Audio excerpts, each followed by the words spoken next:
Cinphomaniac is full of spoilers.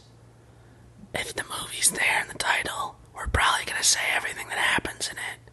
So don't fucking listen if you don't want to know. Just people who normally wouldn't make movies are going to be making them, and suddenly one day some little fat girl in Ohio is going to be the new Mozart, and make a beautiful film with her little father's camera.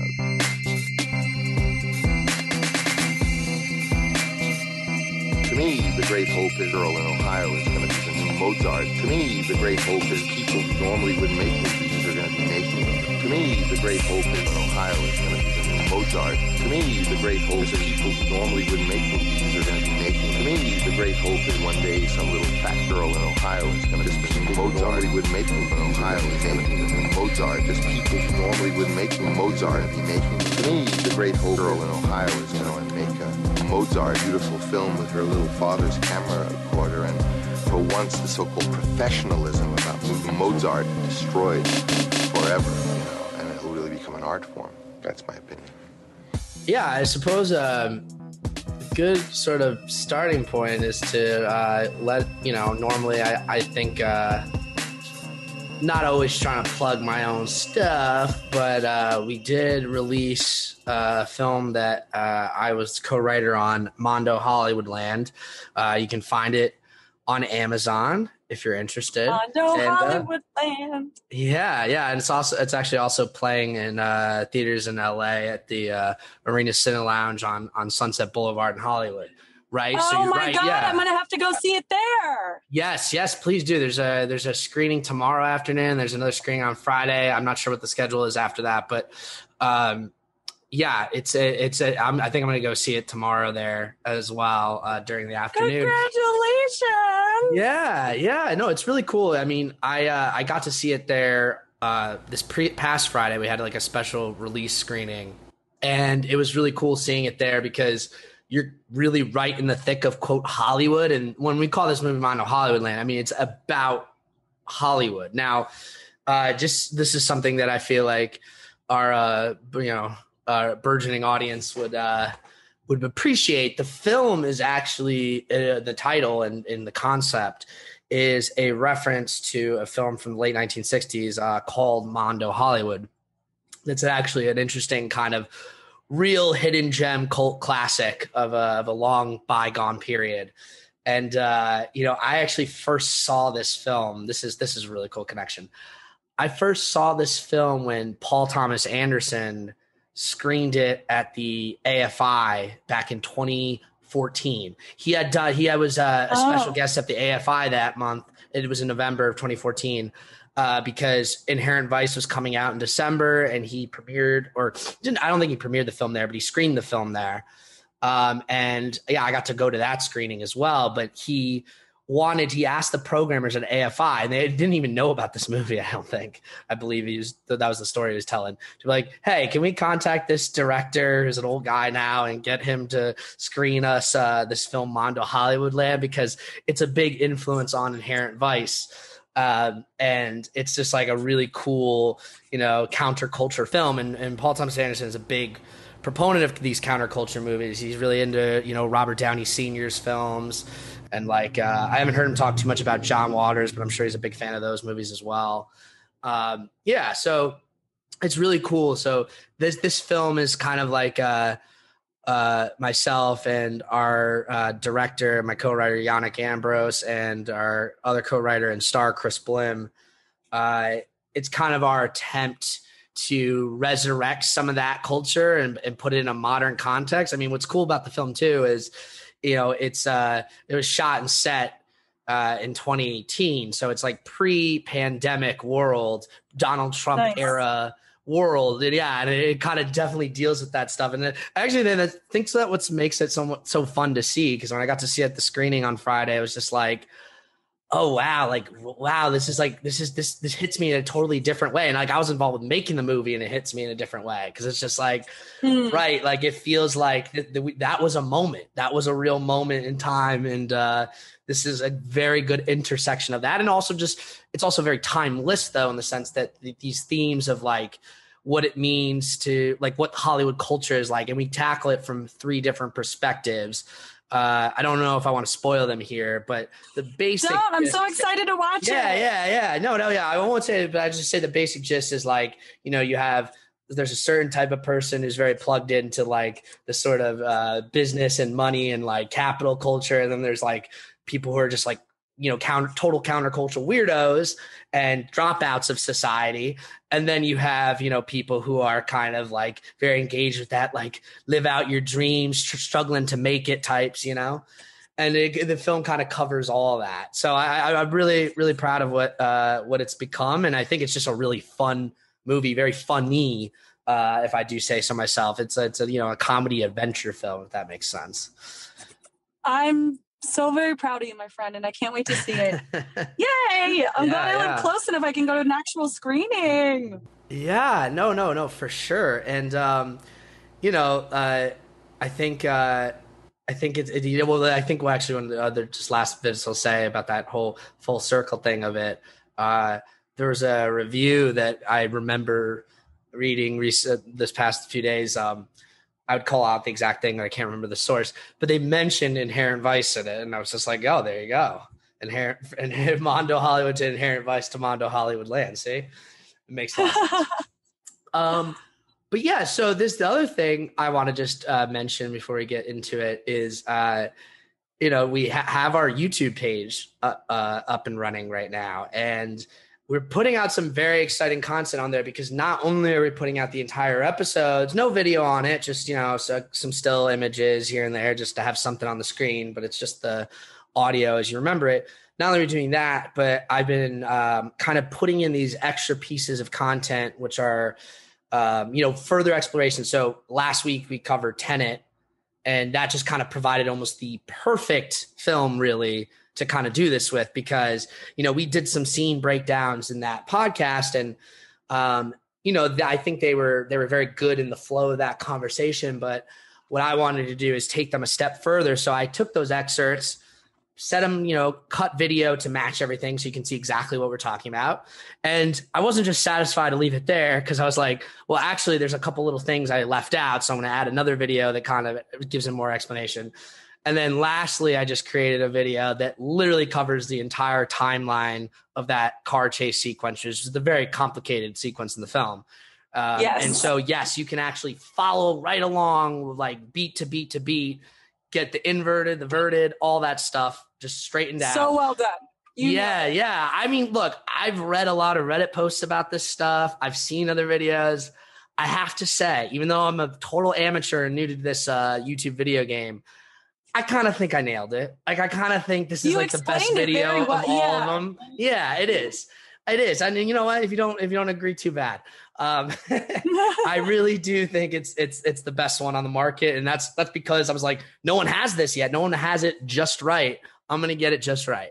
So yeah, you can check that out. And we're going to have more content like that is really what I'm saying. Other films we're going to cover, there's going to be a lot of good opportunities for us to even do deeper dives into very specific things. And these, our podcasts tend to run very long, but these are shorter videos. You can just share them with friends. You're like, you ever had a friend who said, oh, I don't know, that Tenet shit didn't make any sense to me. Send them this fucking video. Boom. And, once you're there, definitely like the video, subscribe to the channel. You're going to get everything else. And there's a lot to look forward to, including what we're going to be covering today, because if there were ever a topic that kind of lends itself to, having its own sort of special video version, it would be what we're doing today, because we're actually doing a breakdown, top 5 segments of summer movies. So Dana and I well, what other bit of context I'll give on that, because I'm in favor of honesty here. We actually recorded a version of this like weeks ago, back in July. So it was like, post 4th of July kind of theme. Now we're going for, it's first week of August, which is also kind of like a marquee time in the summer timeline, if you will. But that episode, classic podcast mistake, didn't properly record it. So we had like a 2.5 hour conversation that just completely gone. But that being said, what we're going to try to do today, because, we went into a lot of these honorable mentions that I have, and we'll still cover those. But there's a lot of interesting conversations that we had about certain movies that honestly, since then we've covered fully. So there's not even a reason to get too deep into them. And other ones we've made plans to cover more extensively going forward. So it'll be a lot easier for us to kind of keep our comments about some of these films a little bit more concise than they were on that original recording. So don't think you're missing out on anything. You are getting the better version. Yeah, definitely. Yeah. Straight to the point. Straight to the point. But yeah, so let me, before we get into that too, let me just lay out the basic kind of ground rules of how this is going to work, because, I'm sure people have heard other podcasts, especially movie podcasts, do projects like this, make lists like this. I've definitely heard my fair share. So with that in mind, I've decided, okay, this is the format that I like when I hear it. So I'm going to follow that more or less. So Dana and I each picked 5 films. And we're going to go through them from 5 to 1, building up to the number 1, of course. And along the way, if let's say my number 4 pick is also on her list at number 2, we'll kind of flag that so that we're not being redundant later. And then we can talk a little bit more about it right then, or talk a little bit more when she gets to number 2, however just feels comfortable in that moment. And if, ditto, if the film is in our honorable mentions list, and anything that's on the honorable mentions list that isn't covered in that organic kind of way, after we get to each of our number 2s, we'll kind of stop it there, build some suspense about what number 1 is, and kind of go through some of those other honorable mentions, because it's quite likely that you'll be thinking of certain films like, oh, is that number 1? And it's like, well, if you hear it on the honorable mentions, it's obviously not number 1, right? So it kind of, hey, rule that out, But all right, yeah, let's I think we're ready to just kind of get on into it. So Dana, why don't you tell me what your number 5 pick is? Or wait 1 second. Before you do that, just let me flag one more thing about this. Yeah, the idea, the concept here is, top summer films. That's obviously a pretty broad thing. We don't mean movies released in the summer necessarily. They can be. But movies that evoke our own sensibilities of what summer is, or what we like in a quote summer movie. So there's a broad range of things that can be included. And as we talk about the films, I'm sure you'll get that sense of range. But yeah, without further ado, Dana, what is your number 5? So the number 5 movie for me that is summertime because it's at camp, but it's also summertime for me because it was definitely a movie that me and my sister used to watch every summer as kids. And I don't know if it's because Disney Channel just had it on, but the original is great as well. The Parent Trap is my number 5 summer movie. The Parent Trap, the Lindsay Lohan version. Although, like I said, I do like the original. I think I'm just of the generation that the humor and the timing style of the newer one is wonderful and really makes me think of summertime and camp and growing up and summertime. Yeah, no. I love that pick. I've never seen the original actually, so I'm only familiar. It's a lot more musical. There's singing, more singing and stuff. Okay, interesting. But yeah, the Lindsay Lohan version. I love this pick for a lot of reasons. One, I kind of distinctly remember it. Even if it didn't come out in the summer, which I'm pretty sure it did. I didn't check that. But I remember seeing it in the summer. I remember it being, and obviously the movie takes place, or the start of the movie takes place at a summer camp. So there's that aspect to it. And I just remember having these fond memories of that was my introduction to Lindsay Lohan. And I think the funniest thing about this was I assumed Lindsay Lohan was a twin. I did not understand that this was a fake twin, they were doubling. I didn't know that technology exactly existed. And to make matters even more confusing, I was just so, used to the concept of the Olsen twins. Now, the irony there is the Olsen twins on Full House obviously played a single character. So I was very familiar that two twins could play one character, but the idea that 2 twin characters could be played by one actor was totally foreign to me. And I don't think I realized until years later, Freaky Friday maybe is when I realized, wait, there's only one of them? Yeah. Which ironically is another remake. Yeah, that's pretty incredible. Mm-hmm. Yeah, and I think my mom immediately explained to me how it worked. Mm-hmm. Like she immediately was like, they just did, like she said, they're never in the same scene together. And I was like, oh, she said, that's the back of some other little girl's head. And I was like, oh, she, like the magic was gone immediately. She just told me how it works. Yeah, that's too bad. Cause like, for me, it was personally fun to think they're really twins. And like, that was the other thing. Obviously they have the accent thing. And I just thought maybe her twin actually does speak in a British accent. Oh my God, that's hilarious. And because I didn't really understand that like people could learn to do accents. I mean, I guess in the film she teaches her twin since they swap places to do that. But right. I don't know. I was very innocent when this movie came out, I guess. And I didn't feel like it was a movie targeted for me explicitly because especially at that age, like I was like, there's girl movies and then there's boy movies. And I thought of it more as a girl movie, but I wasn't like agnostic or entirely to girl movie or against girl movies. I guess I was more like, if they're cool, and I was like, yeah, it's cool. Like I liked the dynamic, between them and the parents. Dennis Quaid is the dad, and I believe it's Natasha Richardson is Natasha Richardson, R.I.P. Yes, dearly departed Natasha Richardson, who, it's really unfortunate what happened to her. But it was that movie kind of formed my grounding to my relationship. But it was also like very Disney in like the comedy.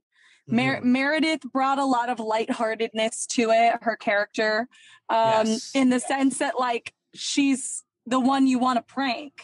You know what I mean? She's the one you want, like, yes, by all means, put a lizard in her hair. She's trying to steal your dad. Like, she deserves it. Yeah, and it's hilarious. It's funny. Like this is obviously a summer movies list, so we'll keep the focus to that. But like this movie also definitely belongs on the long list of what I call like kid movie subgenre that focuses on divorced parents. And there's some weird sort of things involved with that because some of these things are quite unethical. But it's confronting a very real thing, which, I'm blessed to have not had to deal with, but obviously I know plenty of people that did and had single parent upbringings or were separated entirely from one parent. It's very difficult. My parents got divorced when I was in college. So it was like, I was already an adult and I was like, oh yeah, that should happen. Wait a minute. You know what? Hold on. I have to say something about this because it honestly did not really hit me till just now. And I'm pretty sure when we talked about this in the original recording, this was not brought up. The premise of this movie is that like there were twins and they were split up intentionally by their parents? Yeah, because they live overseas. She had a very successful business and he has a very successful vineyard. So those are things that like can't be moved. So instead of sharing custody and having them go back and forth across continents and switching schools every few months, they just said, we'll split them up and you keep one and I'll keep one and we won't ever have to see But they don't know the other one exists. Yeah. The sisters don't know. So, okay. It'd be one thing. I know I still find it completely unethical and immoral, even if it was this way, which is like not tell a twin that they're a twin. Yeah, that's absurd. That's insanely immoral. And there's whole documentaries about how that fucks people up. So but think about that. That happens all the time with adoptions and stuff. Kids get split up from their siblings, and sometimes twins get split up. And it's not cool because some of them have found each other again, which is even more mystical, where it's like twins have this special connection. It's just kind of fascinating. But that's what I guess I have to make an honorable. They split them up for the sake of money and convenience. They didn't want to have to be going all the back and forth through continents and the kids be stressed about having two different schools and two different lives. Mm-hmm. They just decided to not. I just need to say that technically under our rules, any film I mention that's not one of our 5 is an honorable mention, but this film is definitely not a summer movie, but I have to mention it now. There is a documentary called, I believe it's called 3 Perfect Strangers. It's about a set of three brothers that were separated at birth did not know they had two other twins, each of them, raised in very different households. In the movie, and then they, by chance, seemingly, I'm not sure if there was a twist on this specific aspect, but seemingly by chance, ended up going to the same college and all ran into each other. And it was like their brains exploded. Like, not literally, that's not really happened. But the movie from there unfurls a shocking and disturbing set of twists that kind of illuminate how we got there. There's three of them. See, you know what? That would, because if there's two of you, you're like, oh man, I'm a twin. But then you find a third and you're like, all right, how many more of these are there? Oh, no, that was an open question in the film. Yes. So yeah, it's incredibly disturbing, incredibly damaging to people's mental health. I just only point this out to say, love the Parent Trap. We're not taking back our Love the Parent Trap. But I just want to point out that the premise is fundamentally fucked. The premise is fundamentally fucked. And we at this podcast do not condone splitting up twins. So Dennis Quaid and Natasha Richardson, bad on you. You're terrible garbage people. I'm sorry. That just has to be said. End of story. Seriously.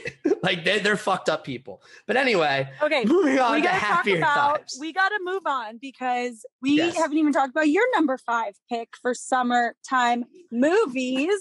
Yes. Well, my number 5 pick, and my guess is this is on your list as well, or I might already know, or I might remember, unless you changed it, which you were allowed to, but I didn't necessarily want you to.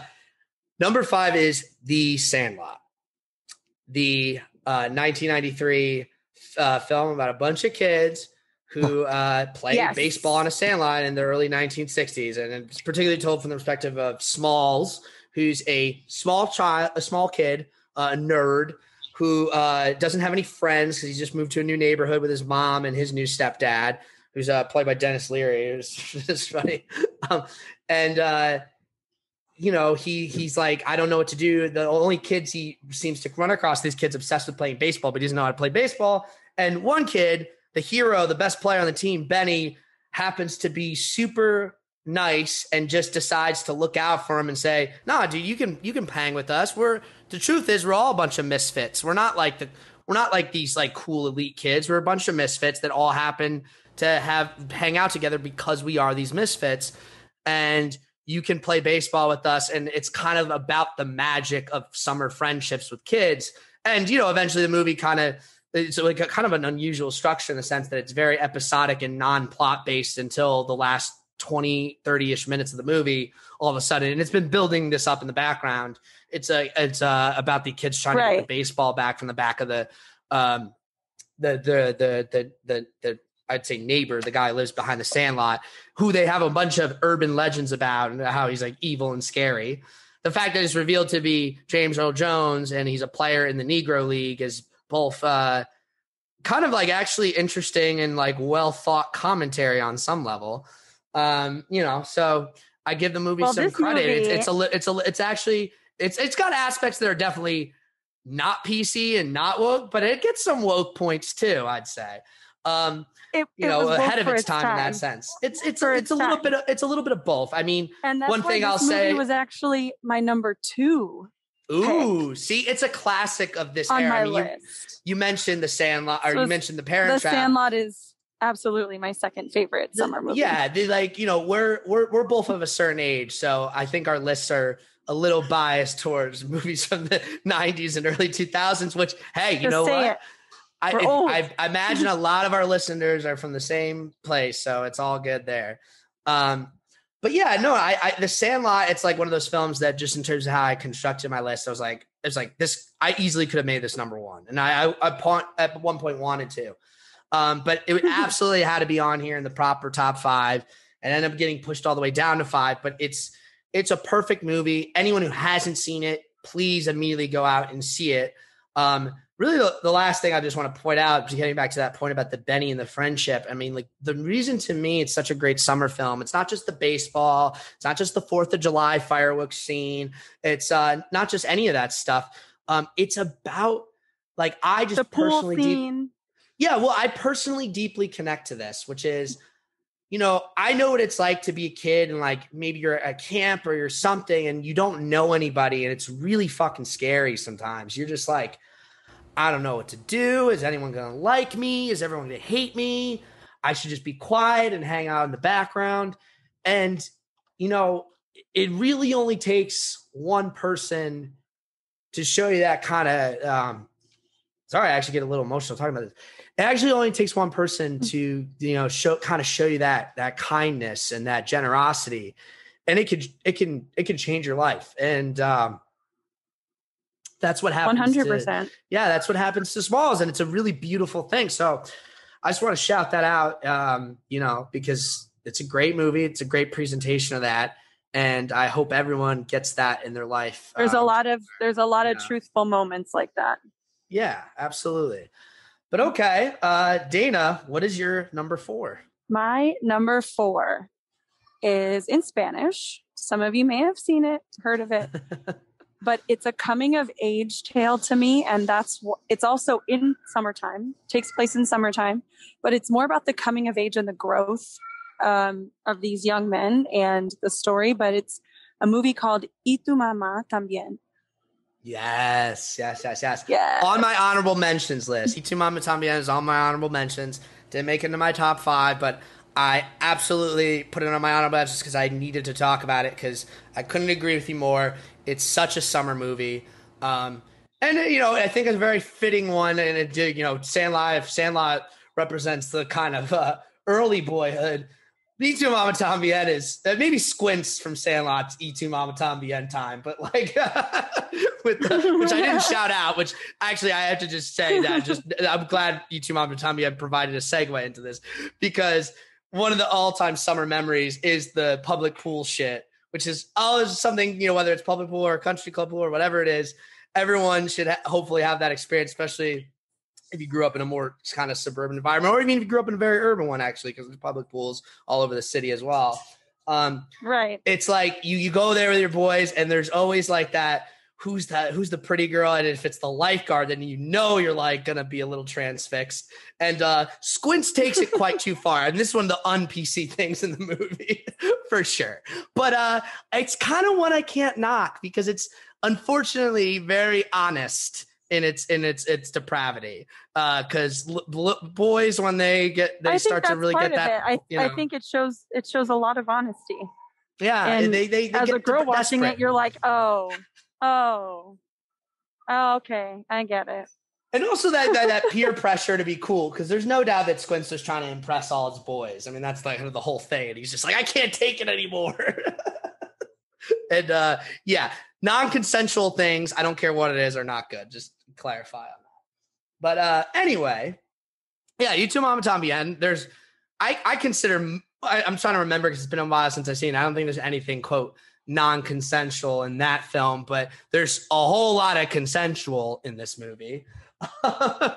For sure. I mean, to give me a little more data on what you absolutely love about it. It's creepy. It's creepy in a good way for that reason. You're like, well, in America, this is a crime for sure. But in Latin American countries, it's not. And it's sort of like there are moments of Stella gets her groove back. You know what I mean? Yeah. Well, look, I just, I have to shout out, Maribel Verdú. I don't know if I'm probably saying that completely wrong, but she plays Luisa, and Spanish actress. She's honestly, like I could watch her for days. It's no wonder to me when you watch this movie, I'm like, yes, I am absolutely Julio Tanaka. I'm like, and which is a scary thing to say because, the film very much gets to the core of like their messed up and desperate, like weird ways of being, and also hers, because it's like, it's really kind of a complicated examination of their desperations. Each person has a need, and it just so happens that these people fill it in a convenient way for each other. In a sexual way. We can be explicit about it. Yeah, 100%. And she's, I think she's at an age where she needs verification almost as well. Yeah. Maybe she doesn't. Well, there's definitely a does. thing where this, because again, like this movie came out in 2004, and it's another example where, by certain today's standards, it's not PC, but it's like, again, one of these things where it's like, I think the movie goes a long way because it is just being honest, even if it's disturbing in some ways. Right. That's why it's such a good film. It's because it tells you the truth, and whether it's good, bad, or ugly, there it is.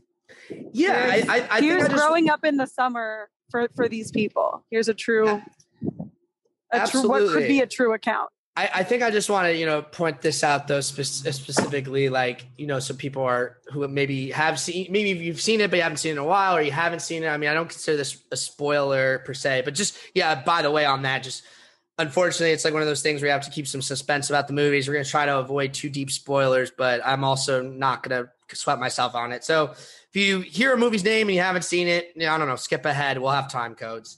So yeah, on this point, I mean, I do kind of consider what Louisa does, especially in the beginning before things start to go in a slightly different direction, to be a type of grooming. I mean, really. I mean, she is an older woman, and she's taking advantage of these boys. This would be a crime in America. Well, I mean, I think it's a crime in Mexico too. I could be wrong, but I think it is. No, I think I think it's like 14 or 15 in Mexico. Really? The age of consent. Okay. Yeah, I didn't know that. Yeah, but speaking of it, just one last thing I just want to shout out is, of course, the two. Oh wait, I think it's actually 15. I think it's 15. So maybe. But I definitely want us to make sure before we jump off the film, we shout out its two stars who are mega stars now. It's funny mega because stars now. they were just young actors at the time, but Diego Luna and Gael Garcia Bernal, like right now, literally, Bernal is in the Shyamalan film. I haven't seen it yet, so no spoilers on that. I also have not seen it. Yeah, and I don't want to hear anything about it yet. It's a Shyamalan thing, so literally everything about it is supposed to be a mystery, for better or worse.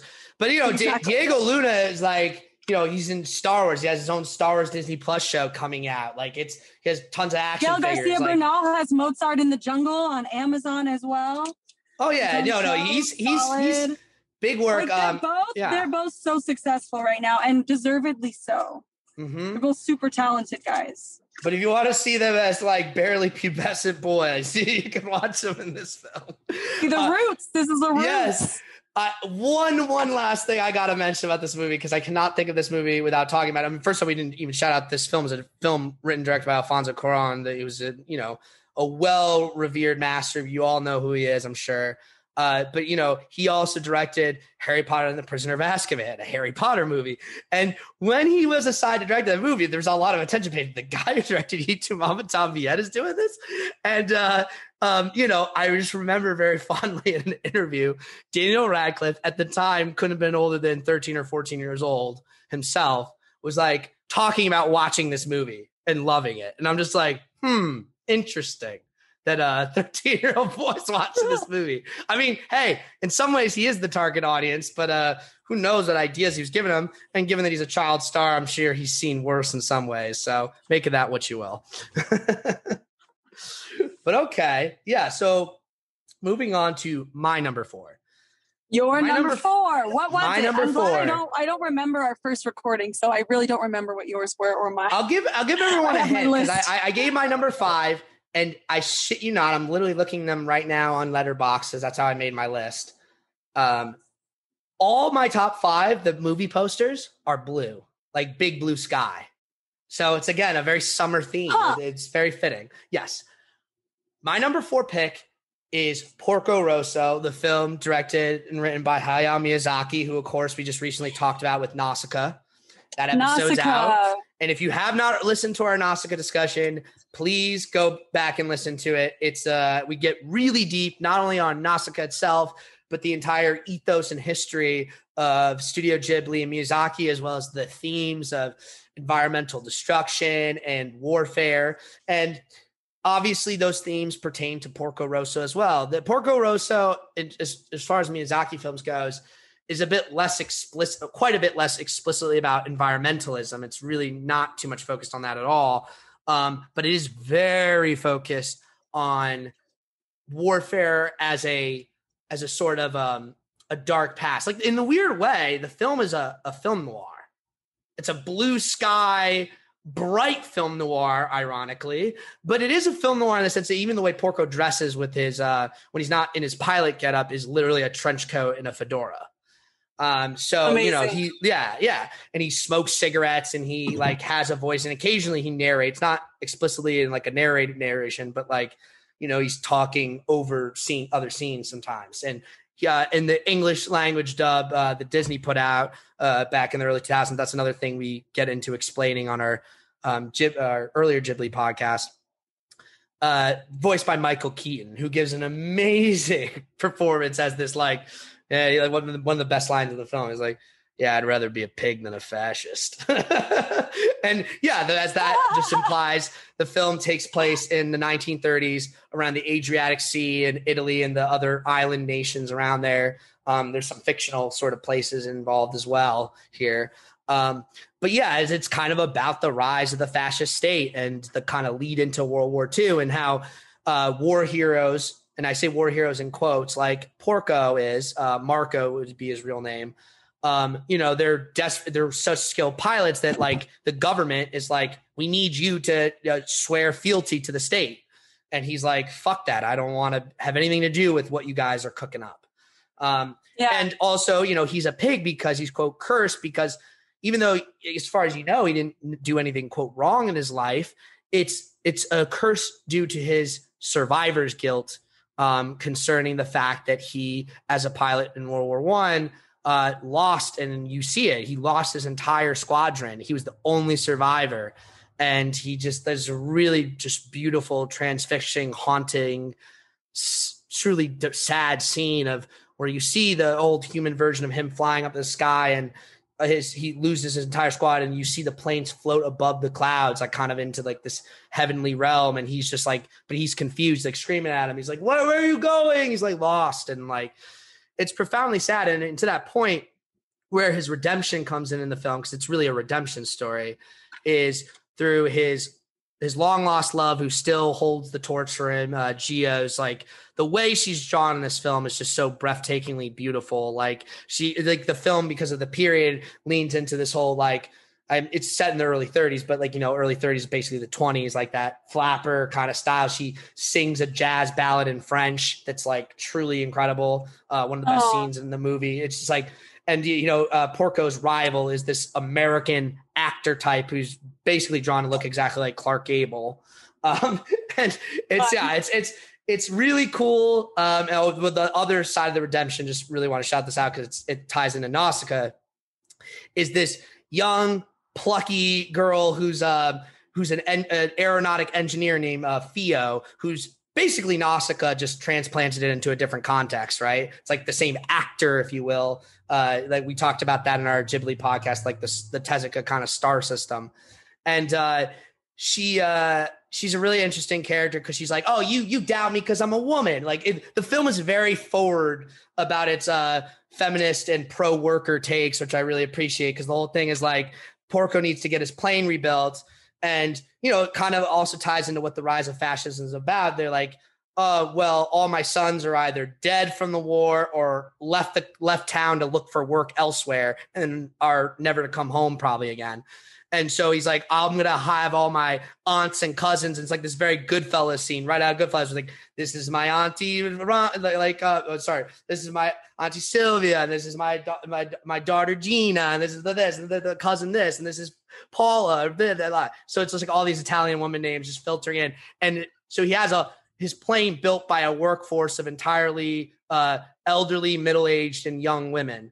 And it's like a really cool fucking thing about the film. So if you haven't seen Porco Rosso, I think it's Hayao Miyazaki's best film. I have no qualms about saying that. It's better than Mononoke, better than Spirited Away, better than Totoro. I know that's not everyone's take, but I'll defend it. And one day I'll cover it more extensively, and I'll kind of give my full take on all that.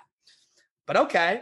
Dana, Porco Rosso. Dana, why don't you tell me about your number 3? Number 3 favorite summertime movie for me is also a coming of age movie. I love it for its cinematography. I love it for its wholesomeness at times and its quirkiness at other times. It is Moonrise Kingdom. Ah, yes. Wes Anderson in the building. Moonrise Kingdom. It is such a good summertime movie. They're also at summer camp. It's young. It's your first love, like your summertime camp love. It's also just super heartwarming and like quirky. And I think color scheme wise, I love the like mustard yellow that's kind of throughout the film, that kind of saturated color. And I think the acting is solid all around. It's very well done. Oh, absolutely. Yeah, it's interesting. For me, I didn't manage to include a Wes Anderson movie on my list, even in the honorable mentions, which is a little surprising and disappointing because it is surprising. And this movie's so summertime. Well, so my thought on this is this, because I actually thought of all the movies that the one that is most summertime, my first thought was Moonrise Kingdom. But then I thought about something that bothered me to the point where I was like, I can't include it in the summertime list for this reason. It sounds silly, but trust me, it just really derailed me from the thought, which was, this is a spring movie, not a summer movie. Okay. First off, it actually came out in the spring. Not that that necessarily matters. It came out in May, but like my memories of seeing it during that time are just very strong. So it's hard for me to just kind of look past. That's number one. Number two, like, even though it technically, I guess, takes place during summer because it involves, summer camp scouting. Yeah, they're at summer camp. Well, they also live on this fictional island, the New Penzance, off the coast of Maine. So it's very upper East Coast, and the weather patterns, at least at this part, because it doesn't, I don't think it explicitly says the month or date. Maybe it does in one of those journal shots overheads that Wes Anderson is famous for. It just seemed to me like it just evoked a very different sensibility than what I consider summer, even as someone from that area, or that relative region. It just, I don't know. It wasn't hot and sweaty enough. It was very cold, gray, and overcast for a lot of the movie. And I mean, yes, there's those more orange warm shots as well. I don't want to deny that, but I don't know. It's too New England to be summer, if that makes sense for me. I guess that's what it is. It is summertime in New England, yes. Yes, which, some people are big New England summer people. I'm not. Maybe that's part of my resistance to it as well. I'm from Texas, and it's like summertime. You're like Christmas time, you wear shorts. You know what I mean? Yeah. So here's what I'll say. Like, weather doesn't mean summer for me, because otherwise it's always summer and it's always freaking super hot. I guess by definition, since I'm about to mention it, this is now an honorable mention. So I'm amending my honorable mentions to include a Wes Anderson film. And I guess if I was going to put that in there, I would choose Bottle Rocket, which might take place more in the fall, actually, but I don't care. Yeah, no, actually, I think it's the end of the school year because he picks up sister from school. And I don't know. I don't remember. But Bottle Rocket's Wes Anderson's debut feature film starring Luke Wilson and Owen Wilson. And, it's one of the few times it's funny. They're not actually brothers, but their older brother, Eric Anderson, is in it as Owen Wilson's character's older brother, which is funny. And they don't look always too much alike, but they all have the same fucking voice and with the same Texas accent, kind of. So it's like, oh wow, yeah, geez, okay, no, the Anderson, I said Anderson, the Wilson brothers.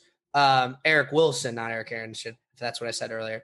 The Wilson brothers all kind of have the same kind of Texas accent and general kind of sound to them.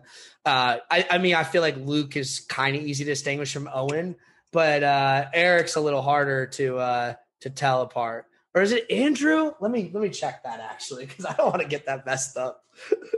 I don't know. Everyone knows who I'm talking about. It's the older Wilson brother. He's in the film as the older brother. He's kind of a dick. That's the whole thing. Or no, you know what? I even messed that up again. He's not Owen Wilson's character's older brother, who's Dignam. He's the other character played by, I think, was it Bob Musgrave? It's his older brother. So it's funny. They're all three brothers are in it as unrelated people that know each other. Amazing. yeah.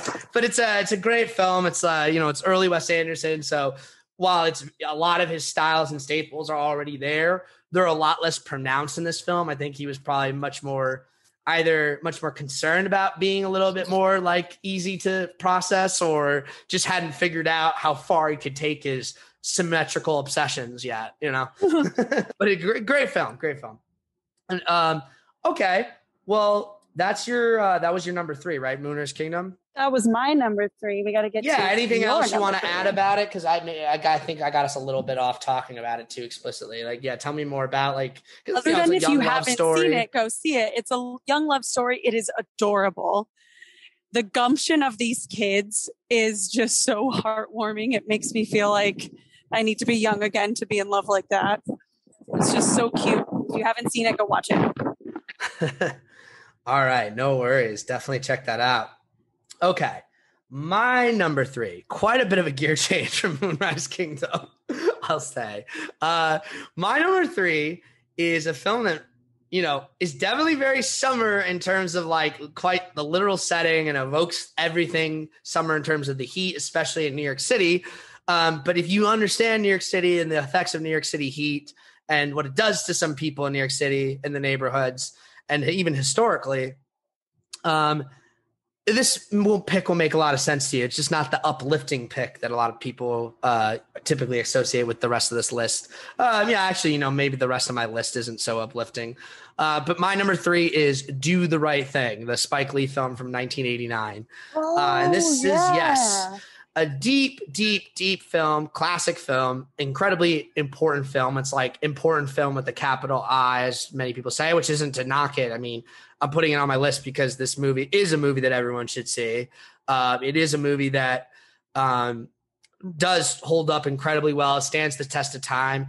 It's very telling because, you know, a lot of the reaction to it in '89 was like, this is condoning violence and blah, blah, blah. And then, you know, you see how that discourse in some ways has developed a lot, and in other ways has stayed exactly the fucking same, which is very frustrating.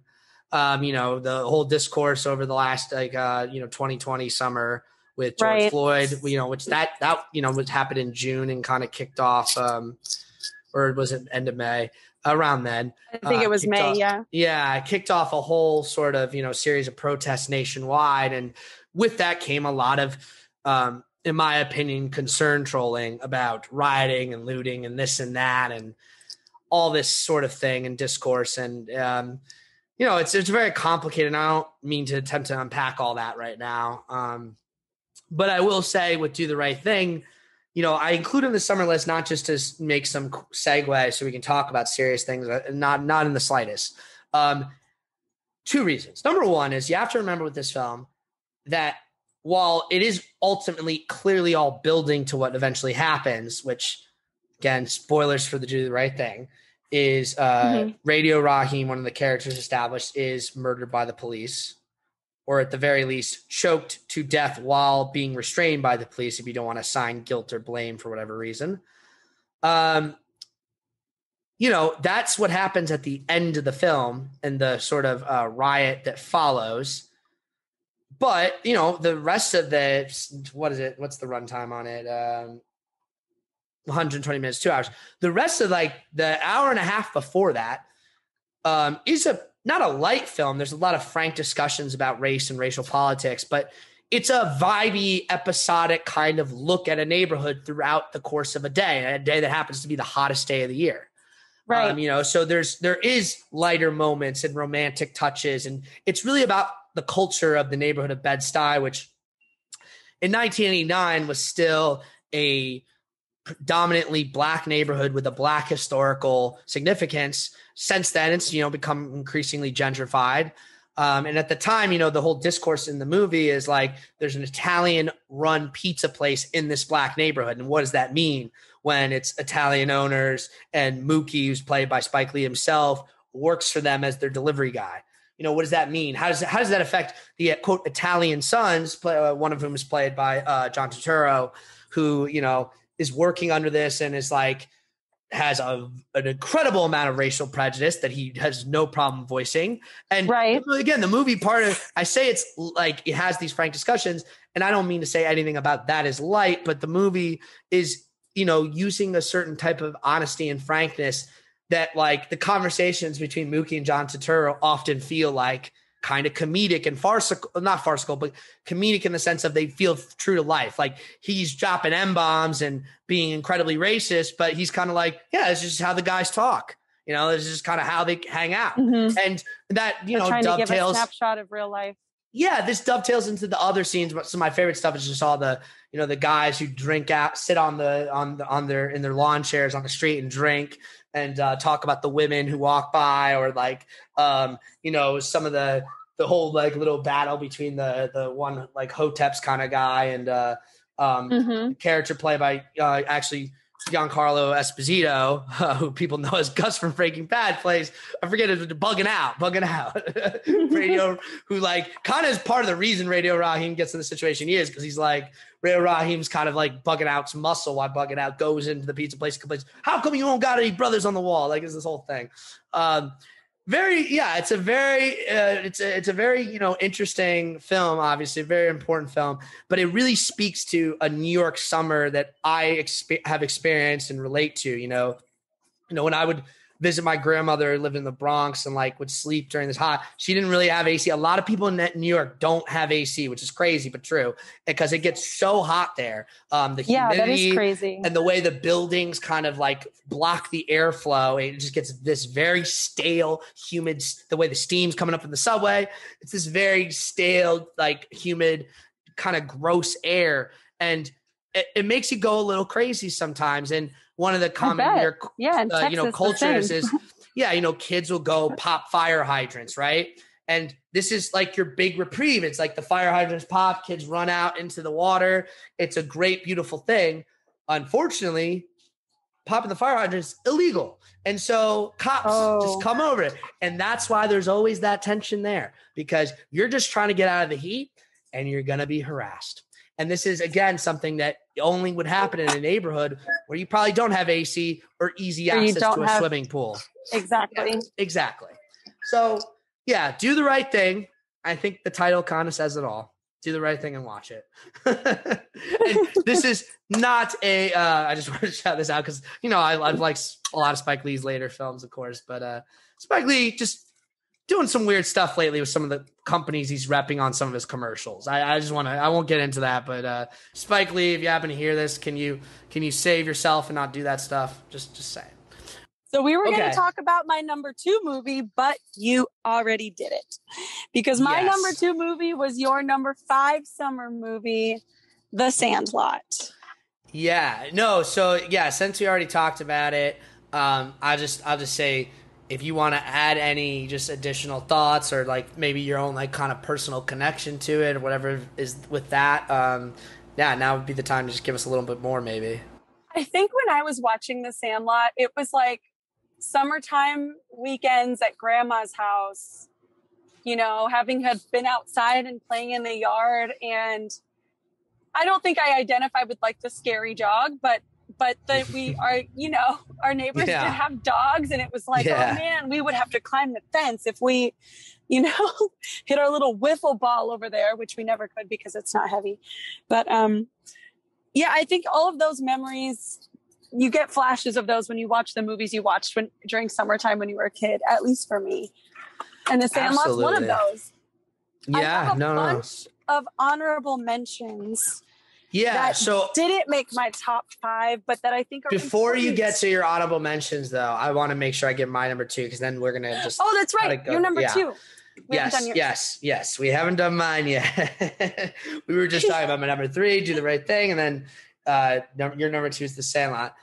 My number 2, again, a pretty unconventional pick, depending on your look at things, or the most obvious pick of all time, which is kind of how I looked at it.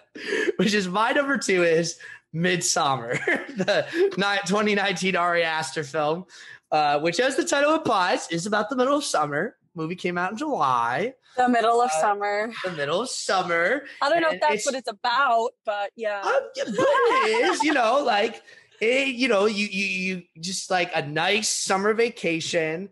Lovely time. Yeah, lovely time. And if you don't know, when you go up to Sweden, like it's same thing with Alaska. It's like the sun basically doesn't set, or is only like down set, like not even fully set for like a couple hours. So it's like, it doesn't even get fully dark. And it's like basically back up to rising, like within like, 2 hours or something like that. So they have like almost like full 24 hours worth of sunlight. Yeah. Like they have like a 2-hour power nap as you see in Midsommar, they build in their little like big sleeping common area barn houses, like, some blinds basically to block out the sunlight. And other tapestries depicting ritual sacrifice and strange, strange is an operative word here.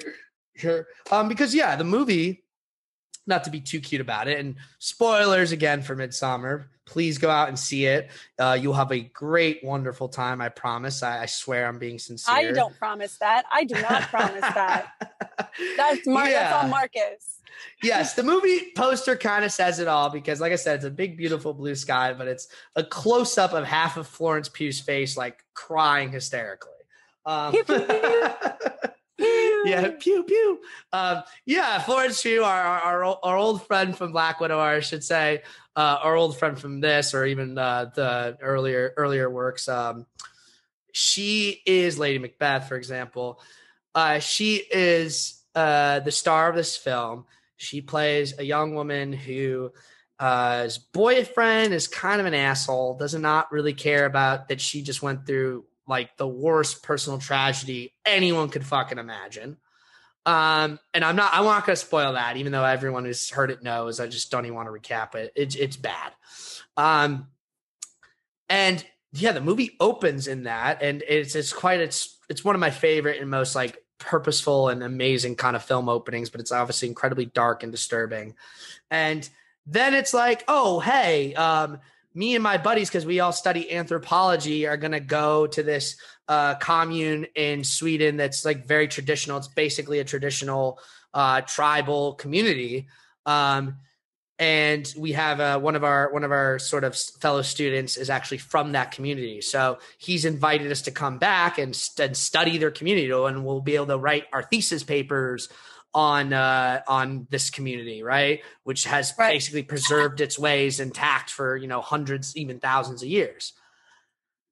Well, this is a movie that I think is actually very astute about something, which is, some things, because it's not just about ancient society. There are just cultural differences that, depending on your perspective, become horrifying, and which isn't to condone anything that this group does. I definitely do not condone any of it. And this is why I believe in a broader kind of cosmopolitan humanist approach to society.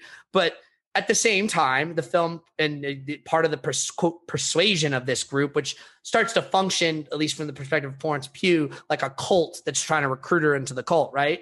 Is like, well, I think your way of life is fucking stupid and strange. And actually what we do here is better, even though we're going to kill people and against their will, and seduce people into impregnating our women and weird ritual sex scenes and stuff. Again, I'm using the word weird here loosely because I genuinely think they have some good points, this group. Others not so great. And yeah, it's a film that really also, like, I'll just say this from a summer kind of perspective. It's you really get the flowers. Florence Pugh's the May Queen. That's what they knight her character. Yeah. And there's also a lot of psychedelics going on here, which is, I think the way the film represents psychedelics is actually probably one of the best representations I've ever seen, using like visual effects in a very subtle but pronounced kind of way. Yeah, Florence Pugh's performance in the film, as she always is just a fucking fight. Like it's a force of nature, quite frankly. The supporting cast is great too, but Florence Pugh is just fucking electric. She's the one going through the most. Yeah. And the ending shot is just like masterpiece. And I actually haven't seen the 3-hour director's cut. I got to watch that. Oh, I'm surprised that you haven't seen that. Yeah, I know. Right. But yeah, it's this film, part of the big A24 hive. It's a classic, and if it's a perfect time. In fact, I'm going to rewatch it maybe this week because it's just that time of year. It's summertime, got to get into my Midsummer. But all right, Dana, now is the time for the honorable mentions. We each only have one film left, our number one pick. But before we reveal, do not reveal it yet. Before you reveal your number one, let's go through your honorable mentions as well as mine.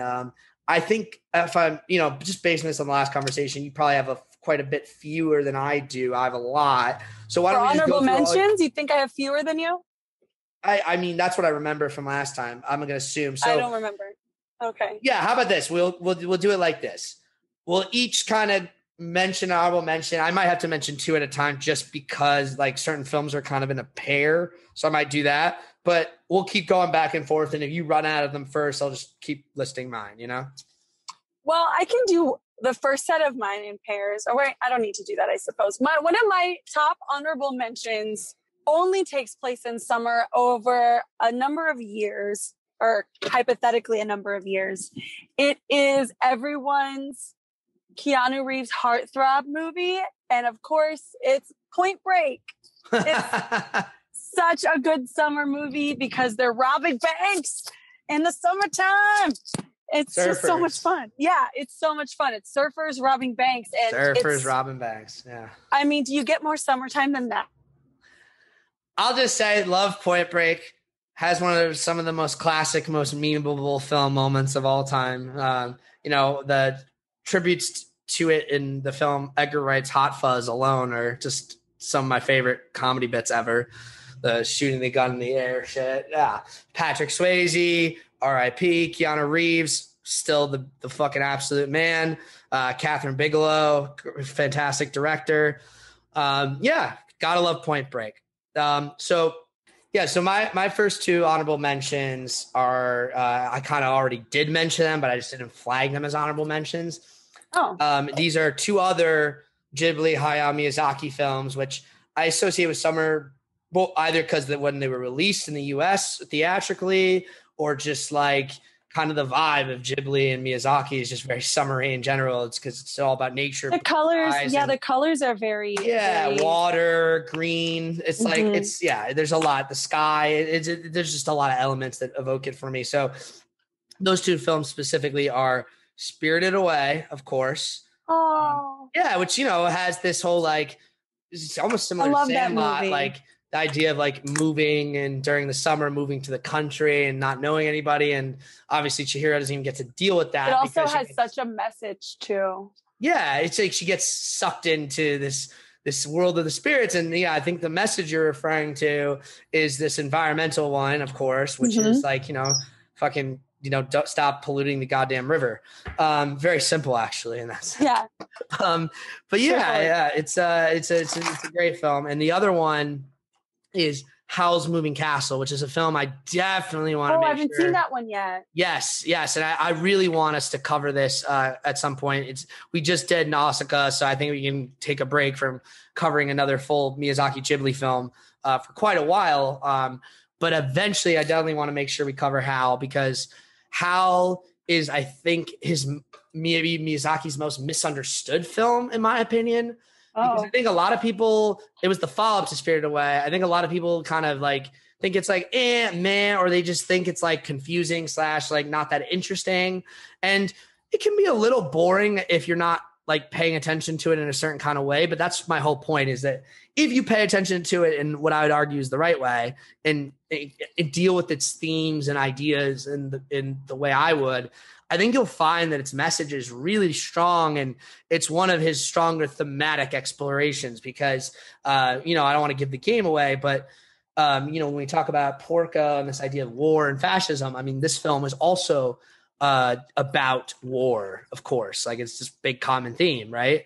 And we talked a ton about that with Nausicaa, but the approach is a little different every time. And in Howl's Moving Castle, it kind of gets into this idea of war as vanity, which is a really interesting idea that I think just to prove your how strong you are, or how yeah, capable? well, just like the idea of nationalism as a vain exercise, or any of these things, like the whole idea of the whole blood and soil ethos of nationalism and fascism.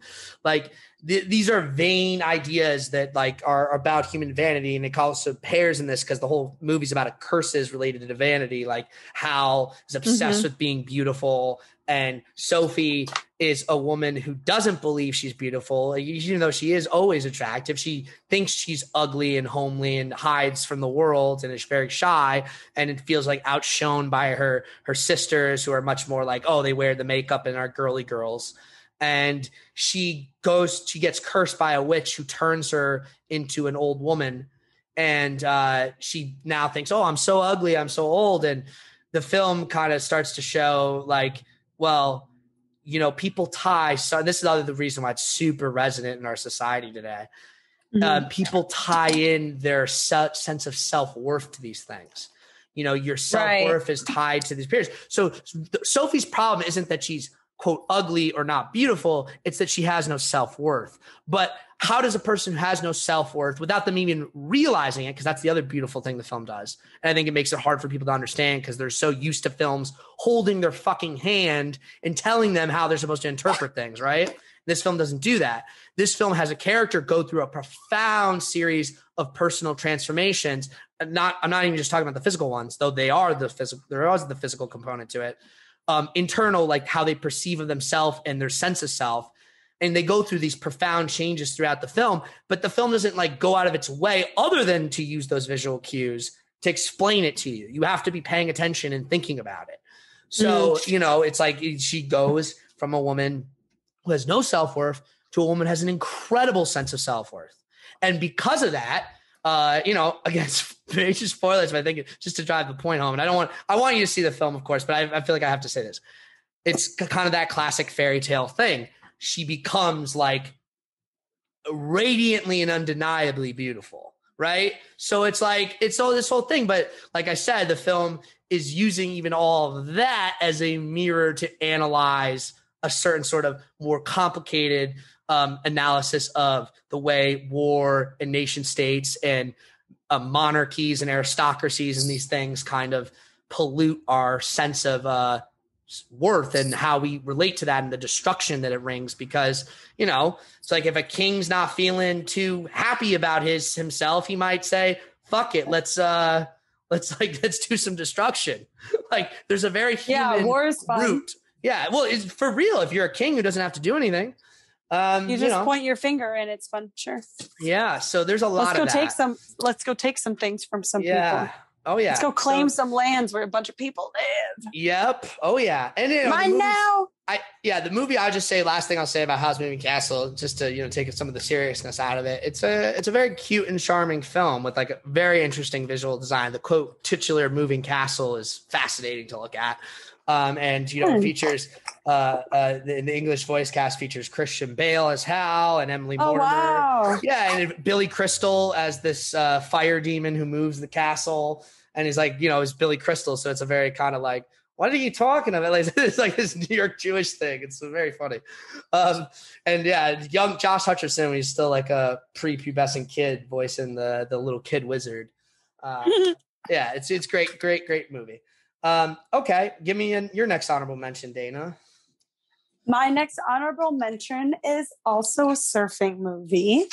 And I think it's our gen's, 90s quintessential surfing movie, and it's Blue Crush. Yes. I love this movie, not only because I'm friends with Mika Borum, who stars in it, but because, it's our first real intro to Michelle Rodriguez. And I love her. I've seen some of the Fast and the Furious movies only because she's in them. She is a Latina superstar, and it was. I'm forgetting the exact timeline of when certain movies came out, but I'm trying to remember if Girl Fight was before that or whatever that female boxer. It might have been right before, but either way, Michelle Rodriguez, definitely a fucking treasure. Love her. I haven't seen Blue Crush, but I have a lot of memories of it just because I remember my sister would watch it all the time. It's a solid summer movie. Yeah, surfing. And it's culture, also like a coming of age type. Mm-hmm. It's funny. I often I get it confused sometimes with, I think, this other movie, Into the Blue, which I think is also a surfing movie that happens to have Paul Walker in it. Another Fast and the Furious person. Oh, yeah. And him and Jessica Alba. Yeah. So I guess that's now another honorable mention. They're trying to find some treasure or something, right? Something like that. I don't know. I haven't seen it. I just remember it's not so heisty. It's one of those movies that had a lot of, promotion at the time. Again, very obvious early 2000s kind of culture movie. And Jessica Alba and Paul Walker, two perfect people to represent that era. Okay. My next set of honorable mentions, and again, I'm going to give another pair because these two were kind of picked, or actually 3 in a row. These kind of 3 were kind of picked in tandem by me, which are actual movies that came out of the summer. 2 of them were huge hits, and one of them should have been a huge hit, wasn't, and now kind of in hindsight is like such a big cult classic that I think it got a recent re-release that was pretty successful in theaters, which is, the latter film is Scott Pilgrim vs. the World. The other 2 films, which were bona fide hits, were Mad Max Fury Road and Guardians of the Galaxy. Actually, those 2 films came out back-to-back summers, 2014 and 2015. 2015 for Mad Max and Guardians was 2014. Yeah. Those are films I just have fond memories of going to see in the summer. And in the case of Mad Max and Guardians, Guardians is part of the Marvel Studios, but we've talked about this before. It was a very unproven kind of property at the time. So it was like, from my point of view, it was like I was seeing like a big original movie. And Mad Max Fury Road, of course, is a sequel to the Thunderdome technically, and even fucking Road Warrior and the original Mad Max before that. But it's it's also like a reboot too, because it's now Tom Hardy instead of Mel Gibson, and it's just doesn't directly try to tie right, which now that movie's get its own spin-off sequel. It's interesting though, because I don't even want to talk about that yet, because that's an interesting conversation we have another time. But Mad Max Fury Road, just a great film that I had a great time seeing that summer when it came out.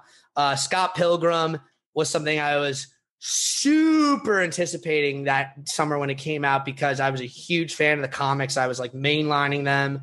I was like obsessed with it. I could not fucking wait. I was there theater opening night. Like I even drove like 2 hours because I was with my family on vacation. I literally drove back so I can go to the fucking theater and see it. Typical Marcus. Like always making those late drives to go fucking see a movie. And I loved it right away, but I could almost immediately tell, like, this movie's not for everybody, and this is going to be. But it's been so interesting since that movie came out, and we'll definitely do a podcast on this at some point. Watching that whole kind of, I think it almost came out exactly now 11 years ago, because it was like early August 2010. It's just been so amazing to see like its sort of status rise through the years, and now it's like gets a big theatrical re-release, and there's the video game comes back, which I fucking love that video game. Oh my God. I feel like my hope and prayer, Scott Pilgrim fans will understand this. My hope and prayer is that we finally do get like either a proper sequel project, which I'm less keen on because I think the way it ends is good enough. But more like a expanded animated original series that like readapts all the stuff in the comic that wasn't in the movie, but also uses the movie characters as the voice cast. That would be my dream. And then even adds additional stuff that like Brian Lee O'Malley and or Edgar Wright, assuming he's involved with it as well, kind of help put in there to like expand the story even more than what was in the comic. I think there's room for that. And I would if they got a really good animation company to do it, I would just be so floored. That's like a dream project. I hope one day happens. And if there was ever hope for it, it's after this past year where we've just gotten so much Scott Pilgrim goodness. Okay. What's your next honorable mention, Dana? My next honorable mention, I don't know if I remember saying it in the original or not, but is a summer movie that it's one of those movies that if it's on, I'll just put it on and never get tired of it. Jurassic Park. Oh, of course. Of course. Yes. Yes. No, that's definitely a summertime movie. The kids, I think, are actually on summer break. Yeah, it's Maybe? well. I mean, look, if you go to Costa Rica, you can call it summer. It's yeah. Yeah. No, but it means look. That movie is synonymous with the definition, at least in my time growing up. And Spielberg, obviously, with Jaws, kind of. And if that wasn't on your honorable mention list, maybe it was. I don't know. Or maybe that's your number one. Don't tell me. I'm just saying. That's an obvious summer movie that gets brought up a lot, and that kind of was like the OG summer blockbuster.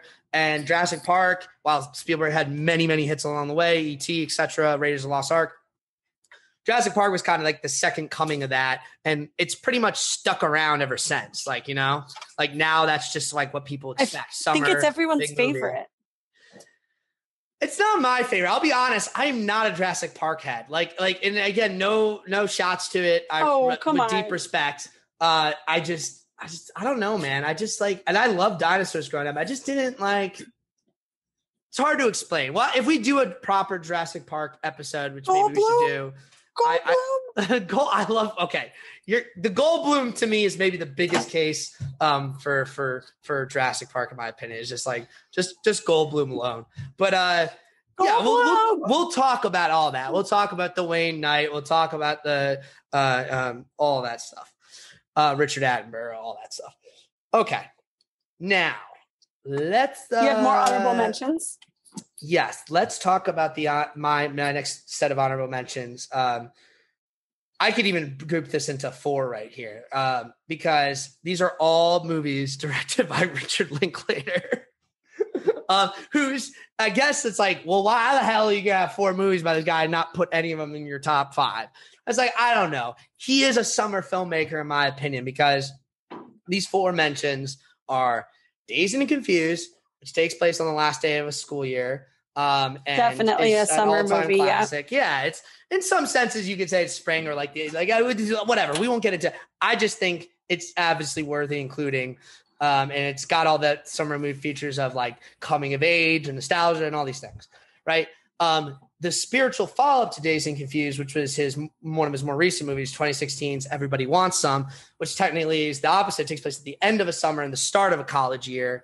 For a bunch of baseball players at a university, and it's kind of just a movie about them hanging out, getting used to college life, having their first college parties and their first college hookups. It's a really cool movie. Then there's these 2, which is really 2 of a 3 set, and I'm not going to say too much about these 2 films because we've already committed. Dana and I have committed to covering the entirety of the Before trilogy, Richard Linklater's series of films starring Ethan Hawke and Julie Delpy that take place or filmed over what amounted to 18 years between the first one and the last one, Before Midnight. So you have Before Sunrise, which is the first one, Before Sunset, and then Before Midnight. Now, technically, when I said I have 4 honorable mentions, because I didn't include Before Sunrise in my honorable mentions, though now it is because I just mentioned it. But really, just in terms of summerness, I just don't see Sunrise in the same way and it's also just, to my mind, not as good as the other 2, but it's definitely a necessary film, and you cannot appreciate or certainly not fully appreciate the other 2 if you haven't seen the first one. So you definitely check out Before Sunrise, and it's a great movie. It's not a bad movie by any means, but it's just like Before Sunset is like truly one of like the greatest movies ever in a lot of ways. And Before Midnight is just like a very great, like sort of end to the saga, in my opinion. Okay. What's your next honorable mention? My next honorable mention is definitely a summertime movie. And it's more about the relationships of the characters for me, but it's also the visuals. There's a lot of aquatic scenes and boats in The Talented Mr. Ripley. Yes. Oh my God. Yes. I mean, that's one of my favorite movies. It's sort of that yacht club vibe. They're always outside, kind of lounging in linen, I'll say. And it's actually such a very intricate movie. Matt Damon's fantastic in it. It's one of those older kind of sleeper classics that I think a lot of people haven't actually seen. And it's really good. Yeah. Well, I want to believe you're wrong about that. I want to believe everybody's seen this movie, but you might be right, especially generationally. Like maybe younger people haven't really seen it. But the Talents of Mr. sister's Ripley, only 3 years younger than me. I don't think she would watch that. It's just like it's like an absolute must see film. The cast is kind of like, it was a Miramax film, which is now obviously tainted by the legacy of Weinstein. But like this was like the Miramax movie in the sense that it was like Damon, Jude Law, Philip Seymour Hoffman, Kate Blanchett, Gwyneth Paltrow, all at the height of like they're like just like we are the young successful Hollywood, right? And we are just like gonna rake in Oscars. And Anthony Minghella, if I'm saying his name correctly, unfortunately he passed away. Minghella, unfortunately he passed away. But he was one of the bright directors of the time. He had made The English Patient, and then this was his follow up. And yeah, the movie is definitely with the first section of it. And I this is a movie that, even though I said spoilers are okay, I don't even want to spoil at all. The first section of the film definitely it takes place in Italy in like a very summery, like a beach vacation environment. But the movie gets, definitely associated with winter in a lot of ways, certainly for the second half of it. So, but I appreciate the inclusion. Always a good movie to talk about. We will definitely cover that in an episode at some point in the future because it's one of my favorites. Okay. Now, some other honorable mentions, and I'm just going to run through these quickly so we can move on to our number ones. Did you have one more honorable mention? I do have one more honorable mention. Let's get your one more, and then I'll knock out the rest of mine. My last honorable mention for summertime movies is Dirty Dancing. Everybody is so sweaty. Everyone's on vacation.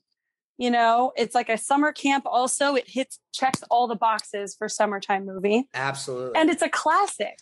Man, you're a Swayze loving summer movie list. Who is not a Swayze loving summer list person, by the way? Swayze all day. Julian from Trailer Park Boys, maybe, but Trailer Park Boys fans will get that reference. But otherwise, yeah. Handsome Julian Patrick Swayze. I guess you are one. I didn't know that. Yeah, I love Trailer Park Boys. That's not a secret. I did not know. We've never talked about it before. Okay, there we you have go. Not. So you know what I'm talking Surprise! I love Trailer Park Boys. Okay, yeah. Well, shit. That maybe we'll do a bonus episode, bonus feed episode about Trailer Park Boys. It would have to be on the series and not the films. I don't know why the films, like the timing for some reason. We'll talk about that because the films I do not like, and I know, Countdown to Liquor Day has some good stuff, but the rest of them, no. I don't fuck with them. And I actually rewatched the whole series recently, so it's really fresh on my mind. But okay, yeah. That's those are your honorable mentions. I'm gonna knock out my remaining ones and just say a few bits about them. So your last honorable mention, yes, Enter the Dragon, the Bruce Lee film, 1973. What? Yes. Oh yes. Now you might be like, why is that a summer movie? Is it a summer movie?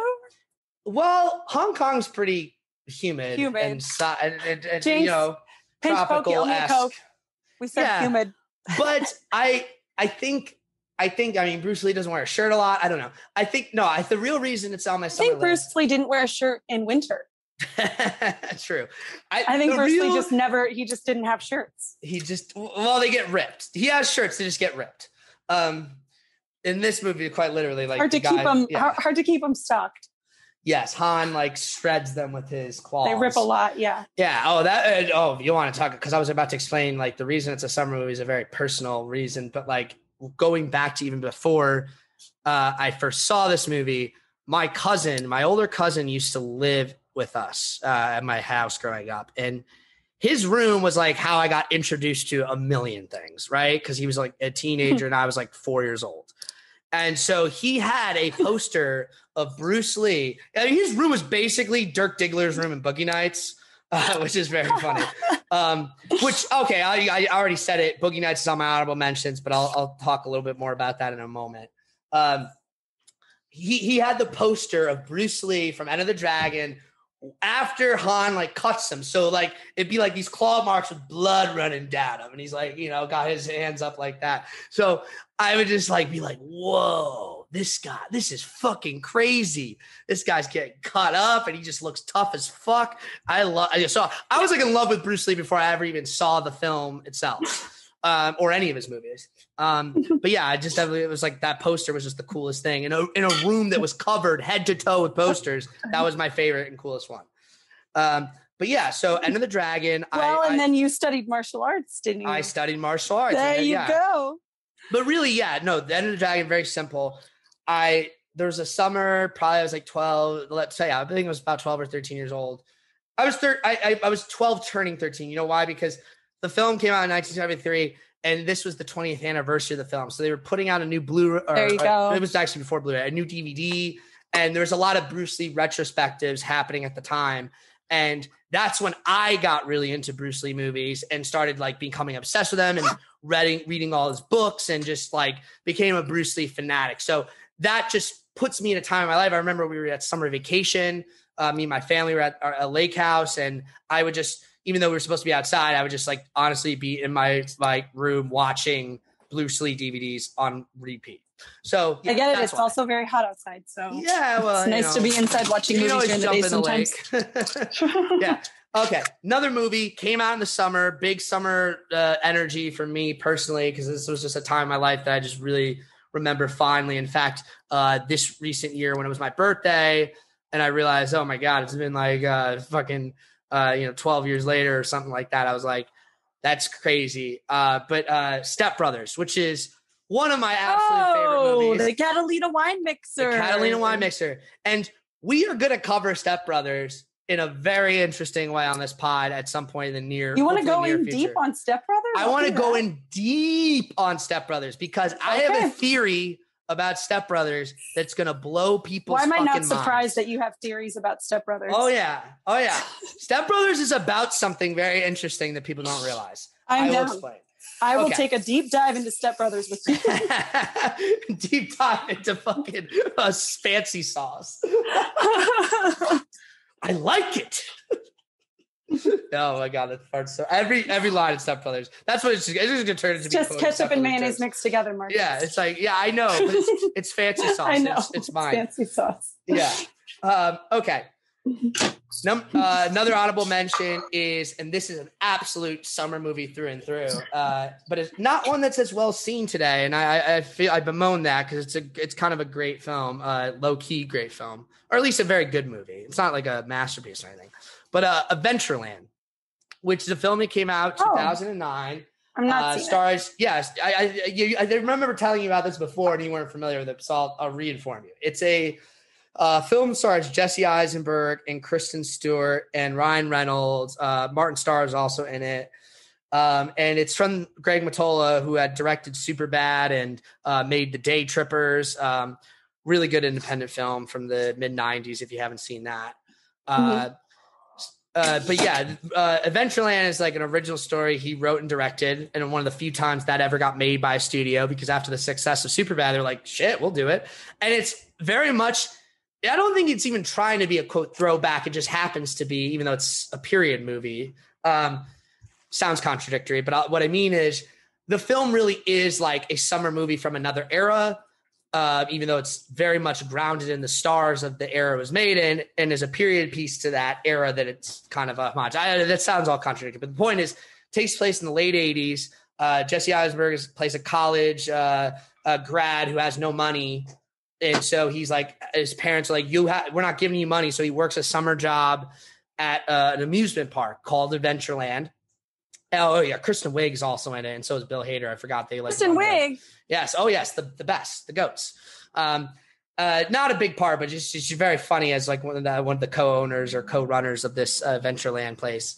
And the film really just is Jesse Eisenberg and Martin Starr hanging out, him realizing he has a crush on Kristen Stewart, but Kristen Stewart is sleeping with Ryan Reynolds, who's actually married. And it's this complicated thing but the film, what I really like about the movie is that Ryan Reynolds' character, and the fact is Ryan Reynolds maybe makes this less surprising. It's like, even though he's clearly not a good person and is clearly the romantic rival of the character, the film like is not afraid to be like, yeah, but he's cool. He's actually nice to the main character. He's not like out to get Jesse Eisenberg. He's just like, yeah, man, whatever. Like, he's like just a guy who hangs out and like, yeah, like what he's doing to Kristen Stewart is not okay. I'm just going to say, but like, I just appreciate that the film is nuanced and about the characters. It's very Miyazaki-like in that way. There's also one of my favorite things about it is, I'm forgetting the name of the actress. She was on that show. Margarita Leviva. I forget. I'm probably not saying that right, but she was on the show The Deuce on HBO recently. Great actor who doesn't get enough work, if you ask me. And is just very beautiful. And she plays this character called Lisa P, which I think is hilarious just because she's called Lisa P and only Lisa P. Always Lisa P. Never Lisa, whatever the full name is. Just Lisa P. Is there another Lisa in the show? Nope. And I think it's just like one of those things where it's like they call her Lisa P and her role is like she's like yeah, Kristen Stewart's hot, but like she's supposed to be like every guy just gasps when she walks through. So the whole thing becomes like Jesse Eisenberg like tries to like get with her to make Kristen Stewart jealous, and it's like it's great. It's great stuff. Okay. And the film is like very frank about like those young relationships, I guess. But yeah, then we already talked about You Too, Mama Tambien. Another film that I have two more honorable mentions, or three more technically, but I'll just get them real quick. Once Upon a Time in Hollywood, obviously a big summer movie from 2 years ago. Major summer vibes. I'm sure most everyone's seen it. If you haven't, definitely check it out. Quentin Tarantino's most recent film. Really not much more to say about it than that. For now, at least. We'll cover it more extensively one day.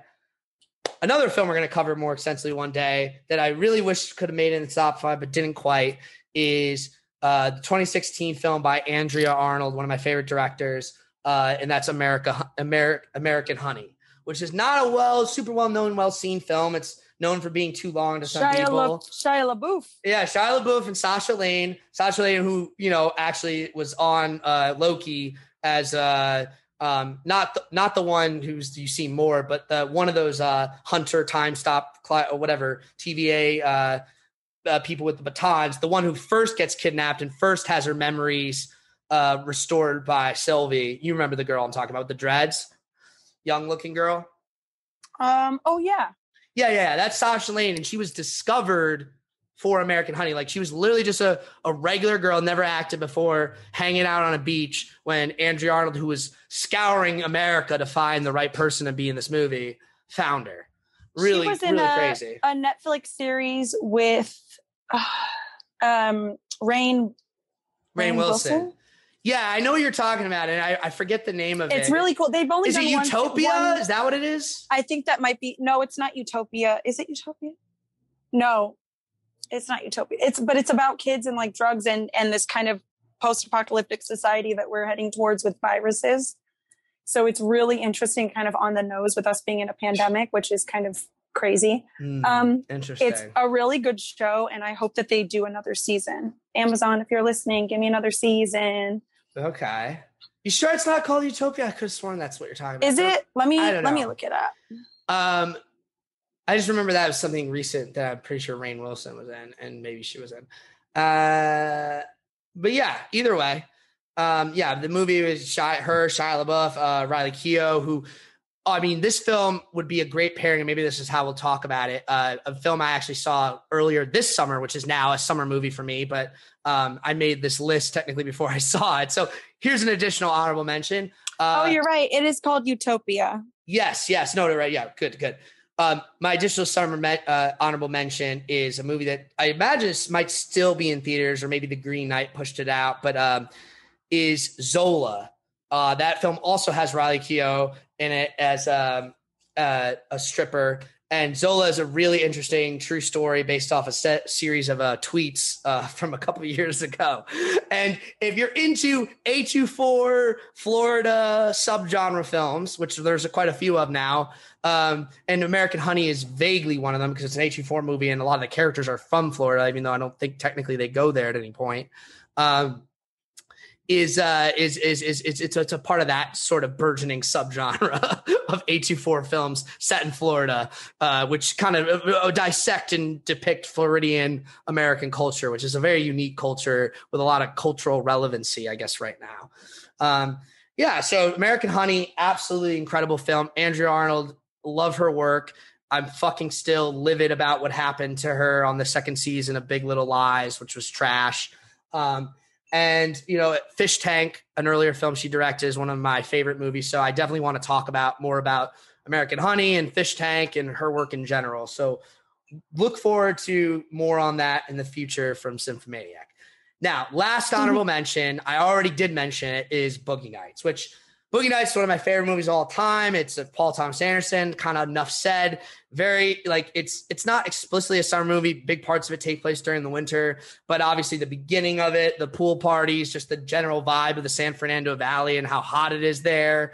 It's, makes sense to associate with summer. And when I first got super into the film, not the first time I saw it, but when I got really into it, like when I went from having seen it once or twice to having seen it like 50 times by watching it like 30 times in one summer, was during the summer. It was like the summer actually leading up to the release of The Master, which was such a great time because I was like obsessed. I was like, how many more days to The Master? When are they going to release a teaser? And it was worth it because that was before I ever saw The Master. Now The Master is my favorite movie of all time. So see, I was right to be that anticipating of it.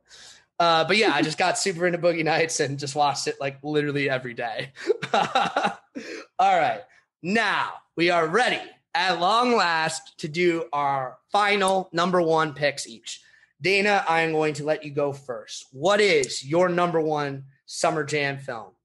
I'm going to go first. Yes, because you already mentioned it. It is Jaws, the best summer movie of all time. I fucking knew it. The summer movie that makes you want to go to the beach, but not go in the water. It's Jaws. Now, I am going to do that thing I already kind of did with Jurassic Park, where absolute classic film, a Spielberg film that everyone loves, a film that most people agree with you. Practical effects. You pick summer films, you think Jaws, you think Jurassic Park. I'm not going to be the idiot that doesn't do that. But personally, and with Jurassic Park, it's just more of like a sort of just like, I don't know, just for whatever reason, it just never really connected with me. Mm-hmm. Jaws, it's a very particular reason. When I was growing up, I was a little scared of sharks, but actually turns out my spirit animal apparently is a shark. An ex-girlfriend told me that once. And I was like, oh, cool, I'll go with that. Sharks are cool. But what's your Patronus? Yeah. Oh, my Patronus is actually it's a rabbit. It's like a wild rabbit or something. A wild rabbit? Yeah. I'm a tree fox. I'm a pine marten. Wow, there you go. When I was growing up, I was a little scared of sharks, granted, but that wasn't even really what it was. I used to have. I mean, you should be. You should be. I'm sorry. There's something wrong with you if you're not scared of sharks. Well, I guess I just mean like I was scared of sharks, and like when I was a kid, I was very scared of a lot of things, I guess. But like it wasn't like sharks were the scariest thing in the world to me. I was in the water a lot. I did swim a lot. Now there was a kid, and I'm trying to remember if he's like a second cousin or just a family friend. It's hard to remember. It's weird because I just haven't seen him in like 20 years. But when I was growing up, my parents, sometimes on the way back to or from the city, would drive us into New Jersey. And every time we had to drive into New Jersey, it was like, what fucking weird cousin or weird family friend are we going to see today? It was like, you know what I mean? And there's one family, again, they might have been related to me. I just can't remember. Their son was obsessed with Jaws. Like, everything in his fucking room was Jaws. Jaws pajamas, Jaws comforter, Jaws pillowcases, Jaws Is that his posters. mom's fault, though? I don't know. It probably. His mom and dad are, I mean, they seemed like very nice people from what I remember. But they had a nice house, and I actually really liked going there except for this one thing. Their fucking son, who, of course, being a kid my age, they're like, oh, Marcus, go play with, I don't remember the kid's name. Let's say it was Joey. Go play with Joey. And I'd be like, there's no playing with Joey. Because Joey only does one fucking thing, and it's watch Jaws. And not even just Jaws 1. He had the tapes for Jaws 1, Jaws 2, Jaws 3, Jaws 4, Jaws 3D, all the fucking Jaws movies. He had the VHS tape. And he would just play them on fucking loop. And he would sit there in his Jaws pajamas and just watch Jaws. Now, I swear to God, I am not exaggerating this. That's literally all he did. So I'd come to his house and I'd be doing that one day. I'd come to his house months later, same. Come to his house years later, same. No. And then at some point we just stopped visiting them. So I have no idea what happened there. But yeah. Probably you were like, can we do anything else except go watch Jaws? Yeah, I think, it probably had a lot more. I mean, I wish it was because of my complaints, because believe me, I made my complaints known.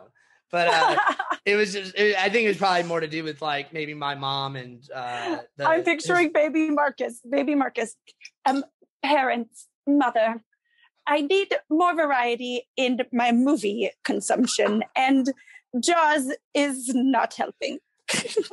Honestly, your impression of me is pretty funny because I didn't really talk like that as a kid, quite frankly. I would like come up like with my hands behind my back and be like, excuse me. I have an issue I'd like to report you on. Why do I already know that about you? Well, because you mentioned Moonrise. We did not mention this when you talked about Moonrise Kingdom. Moonrise Kingdom. Do you remember the little brothers of Susie in Moonrise Kingdom?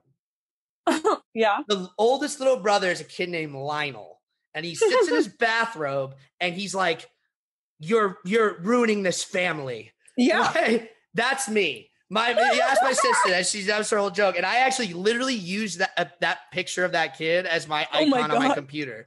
That's me. That's my avatar. I see it. I absolutely see it. That's you. Oh yeah, that was me as a kid. So I would go up and be like, "He doesn't watch any other movies besides Jaws. This is an issue." I would like to watch Star Wars, and he will not watch Star Wars. He will only watch Jaws. Oh my God. Yeah. And then he would be like, I've seen Star Wars. And I'd be like, okay, well, you want to watch that? He's like, no. Jaws. Well, guess what? You've also seen Jaws. Oh, yeah. But that's my point. It's like, it turned me off to Jaws for basically the rest of my life. A little. I can recognize that it's great, but I just never got into it because I was like, I just couldn't help but think of that kid and how much he annoyed me with his Jaws. Ruined it for you. He ruined it for me. But okay, my number one. Ooh, this is an interesting one. And I remember kind of surprised when I ended up picking it, but it's the truth. I think it really does belong at number one, and it's not my favorite movie on the list, but it's the movie that to me summertime movie it's just like it's a relatively recent film too, but it's like this film just speaks summer to me. And I actually haven't seen it as many times as I've seen the others in my top five. Certainly, and it's Call Me By Your Name, the 2017 Luca Guadagnino film, starring Timothée Chalamet and Armie Hammer, who we don't need to really talk about what's been going on with him. But a lot of things. But yeah, Call Me By Your Name, a film that I saw, I think, I think it did get a theatrical release in the summerish time, and that's probably around when I saw it. But the film got most of its hype in the Oscar season, which is like a winter thing. But really, the film obviously takes place during the summer, and the main character, was it Elio or whatever? Elio, yeah. He's like with his family. His dad's like a professor, like an archaeology professor or some shit. And they're like digging up artifacts in Italy around the coast of the Mediterranean. And the father student, Armie Hammer, comes in. He's like an older guy. And like Timothée Chalamet discovers that he it's unclear if he had any idea that he had sexual attractions to men before this. But either way, that's what happens. And they actually kind of genuinely fall in love. At least that's the way it's presented in the movie. Now, look. There's slightly problematic things about the setup of this film, even more so if you go by the original book, from what I understand. Similar things because there's talking about the age difference. Yeah, it's very similar things to what we're talking about with E2 Mama Tom Bien. I would say though, in this case, not that it should matter too much, but I think it kind of does. Not from a legal perspective, but from like maybe a moral judgments perspective. Like Elio in this film really does express a lot of agency and his desire to initiate this relationship with Armie Hammer's character, what's his name, Oliver. You know, whereas in Y Tu Mamá También, I kind of feel like it's of course the boys are horny and like the hot lady, but it's like they're not trying to really initiate this in that kind of way. She more or less kind of like realizes that she gives them the okay. Yeah. So it's I think it's a little different in that sense.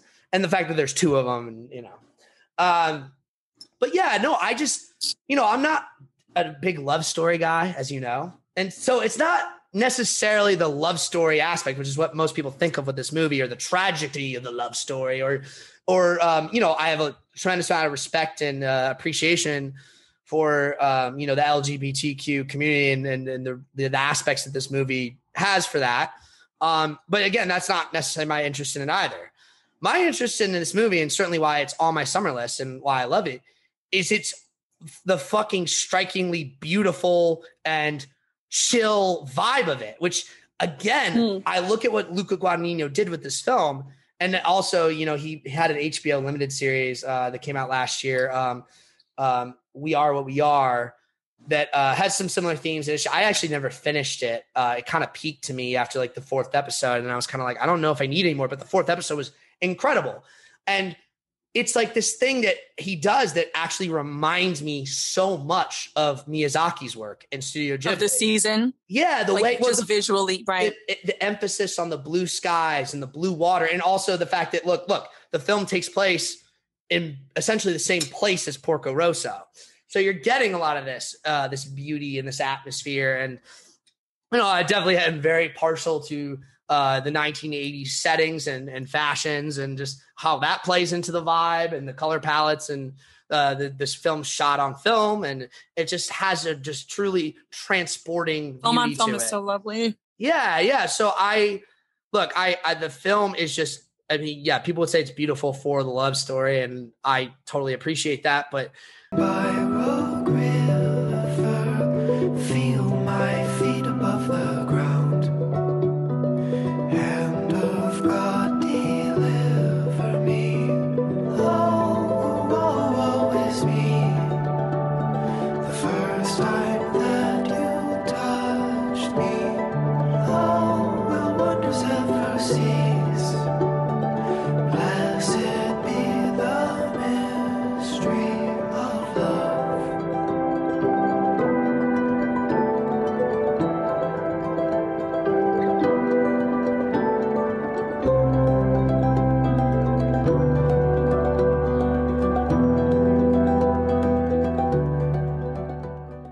Get some women, take them to the Peachtree Dams. I say get liquored up and take them to the Peachtree Dams. Do you know what I mean? You know why? It's a scary thing to give to a guy like me. Do you know what I mean? I say get liquored up and take them to the Peachtree Dams. Do you know what I mean?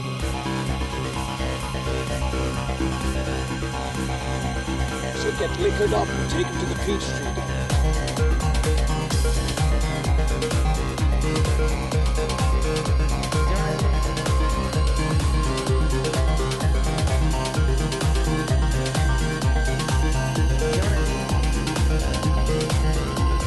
Get liquored up and take him to the Peachtree Dams. Do you know what I mean? You know why? Final cut. It's a scary thing to give to a guy like me.